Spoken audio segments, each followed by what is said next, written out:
I moved to London in 2011. The reason for my move to London is very simple, but holds a legend so shocking that I'm not even sure of its truth, only its impact. Up until 3 years ago, I lived in a town of Wickford, Essex. For those of you who are not well versed in the geography of South East England, Wickford is, by definition, a shithole. Made up of a high street with nothing bigger than a small W.H. Smith's, a cooperative, and a 99p store, it's a boring and scuzzy place, an urban cesspit. I didn't leave because of these factors. Running through Wickford is the River Crouch. Whilst part of the Crouch in Wickford are slightly nice looking, the town centre section of the Crouch is banked by concrete, a provision put into place following 2 floods back in the late 1950s. The result of this is a complex and very ugly tunnel system, interlocking with the sewers. Now that I have provided sufficient context for the perhaps true myth, I will begin. In 1979, a pupil at a local secondary school, the name of which I generally don't know, adding to the idea that this legend is make-believe, was feared.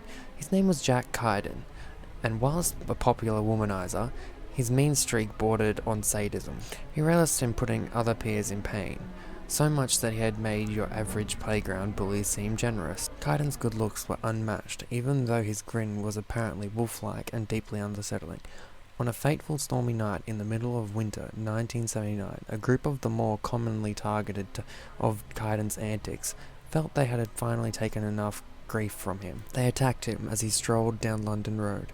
The group of 6 boys and 2 girls bagged him. They lugged the powerless Kyden underneath the London Road Bridge and to the partially concealed concrete Crouch Bank. I'm not totally sure what those 8 people precisely did to Kyden, but I do know that his face was mutilated to the point that he was unrecognisable. They left him for dead. His body, however, was never found, and the police ceased their search for him 3 years later. In 1986, one of the girls was found naked at the same place Kyden had been mutilated. Her neck had been snapped, and her entrails were littered on the concrete of the bank. Pinned to her forehead was a note.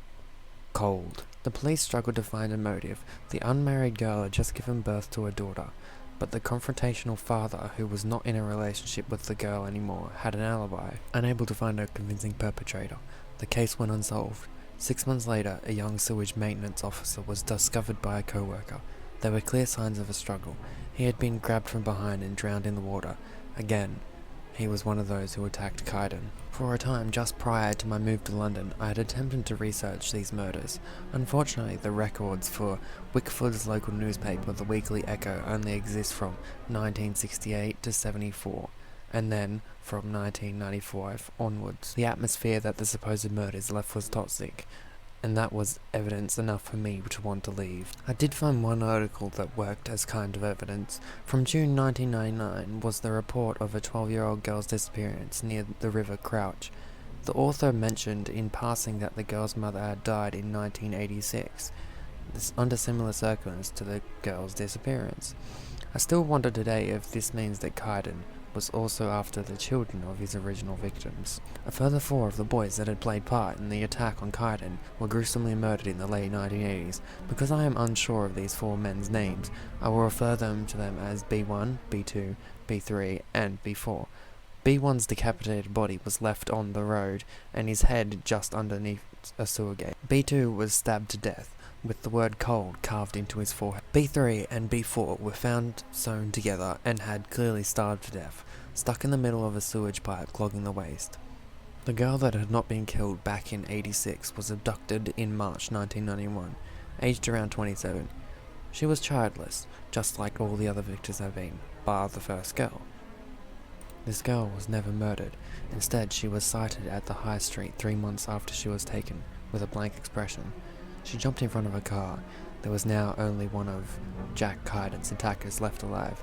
This boy, now a man, became a father in April 1992. I am his son. Allow me to clarify a few details here. I am now 22 years old. I was 19 when I left Wickford. The fact that the first girl's daughter was killed by Kyden haunts me to the core. After all, my dad was himself killed and skinned by Jack Kyden in 1994. My mother hesitantly told me about the story in 2008, after which I went on my searching spree. As I asked around and filled in holes in the story, I likewise talked to people who claimed that my father had died in a car accident or drowned. I absolutely have no idea why these people would want to actively protect Kaiden. Maybe they were in denial. One night in 2010, I simply sat down and thought about incidents in my life that I had no explanation for. The more that I look back through my memories, the more that I believe the legend of Jack Kaiden. I noted that when I started at the Bromford Senior School in the Grange area of Wickford, my mother had specifically ordered me to take a longer route than the more convenient London roadway. Obviously, she was worried for my safety that close to Kaiden's lair. I remember an afternoon in the summer holidays when I was around 8 years old. An ugly, bald man that I had assumed to be wearing a very realistic Halloween mask walked up to me as I rode my bike up and down my street. He asked me if I wanted to meet my dad.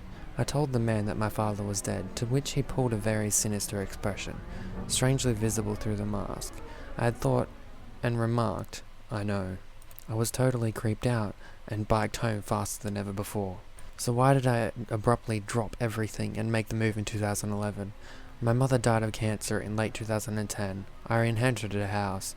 This heightened my sense of fear day to day. Every time I hear the wind, I jumped. Every time I saw my reflection, my heart skipped a beat.